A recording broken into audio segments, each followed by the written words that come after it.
क्या मोक्ष प्राप्ति के लिए रावण ने किया सीता हरण? रावण रामायण का वो विलन जो जन्म से तो ब्राह्मण था, लेकिन उसके कर्म पूरी तरह आसुरी थे। रावण के बारे में यह कहा जाता है कि उसे शस्त्रों की विद्या के अलावा संगीत और वेद शास्त्रों के बारे में भी बहुत अच्छी जानकारी थी। इसके अलावा रावण परम शिव भक्त और कुशल राजनीतिज्ञ भी था।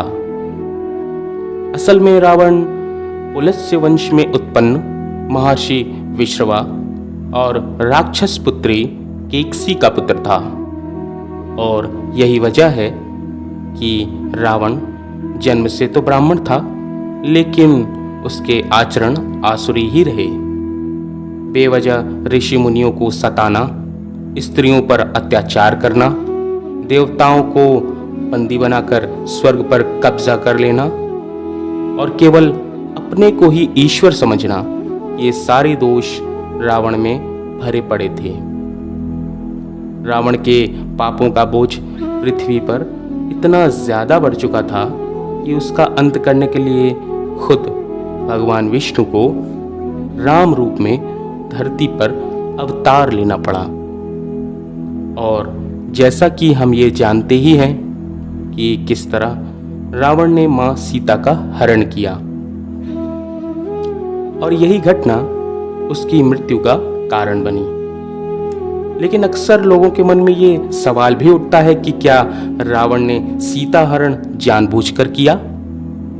क्या वो खुद चाहता था कि उसका अंत श्री राम के हाथों हो? हमारी आज की इस कड़ी में हम कुछ ऐसे ही सवालों के जवाब लेकर आए हैं। नमस्कार मित्रों, मैं हूं दीपक चित्रांशी और आप देख रहे हैं सनातन हिंदू। आध्यात्म रामायण के अनुसार एक समय की बात है, बहुत समय से रावण परमपिता ब्रह्मा के पुत्र श्री सनत कुमार के दर्शन करना चाहता था। इसलिए एक दिन वो सनत कुमार के आश्रम जा पहुंचा, जहां वो अपने आश्रम में अकेले ध्यान लगाए बैठे हुए थे। रावण ने उन्हें प्रणाम किया और वहीं बैठ गया। थोड़ी देर बाद सनत कुमार ने अपनी आंखें खोली और रावण से उसके आने की वजह जाननी चाहिए। इस पर रावण ने उनसे कहा, हे महर्षि, आप तो त्रिकालदर्शी हैं।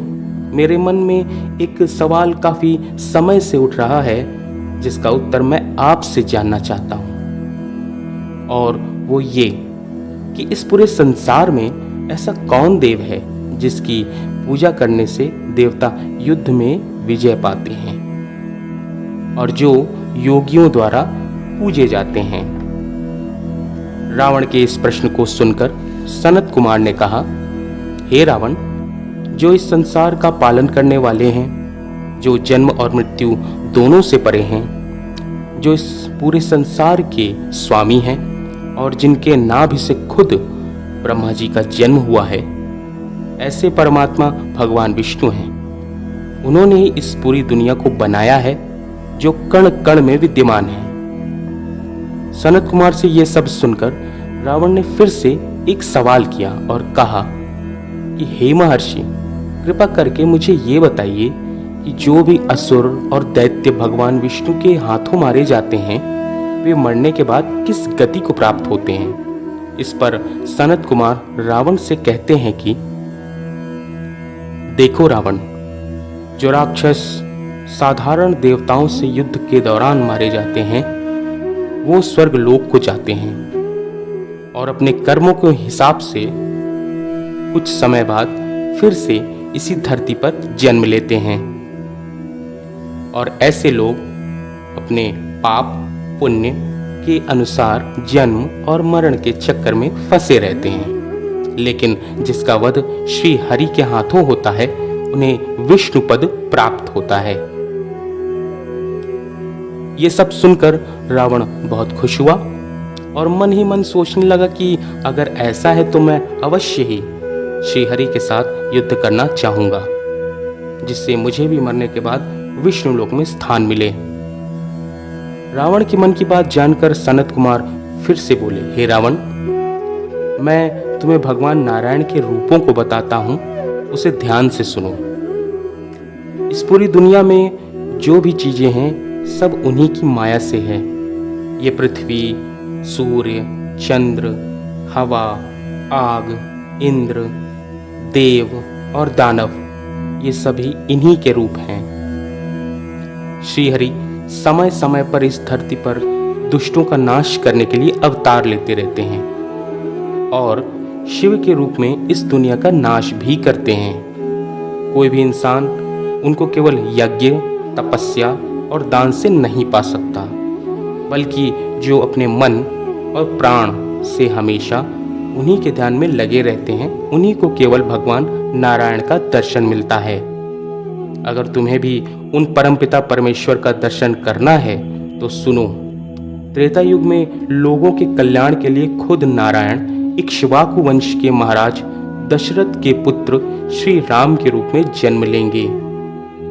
और एक समय ऐसा आएगा कि राम अपने छोटे भाई लक्ष्मण और पत्नी सीता के साथ 14 साल के लिए वन को प्रस्थान करेंगे। अब तुम सोच लो कि तुम्हें क्या करना है। ऋषि सनत कुमार से ये सारी बातें सुनकर रावण ने मन ही मन सोचा कि अब तो मैं भगवान नारायण के हाथों ही मरना पसंद करूंगा। और फिर यही सोचकर उसने माँ सीता का हरण किया। और फिर सबको पता है कि उसका वध श्री राम के हाथों हुआ, जिसकी वजह से उसे विष्णु लोक में स्थान मिला। उम्मीद है आपको आज की वीडियो पसंद आई होगी। ऐसी और भी रोचक कथाओं को जानने के लिए अभी सब्सक्राइब करें सनातन हिंदू। धन्यवाद। सनातन हिंदू लेकर आया है आपके लिए सनातन धर्म के अनगिनत पौराणिक रहस्य और रोचक कथाओं से भरपूर एक अद्भुत श्रृंखला का भंडार। आज ही सब्सक्राइब करें सनातन हिंदू।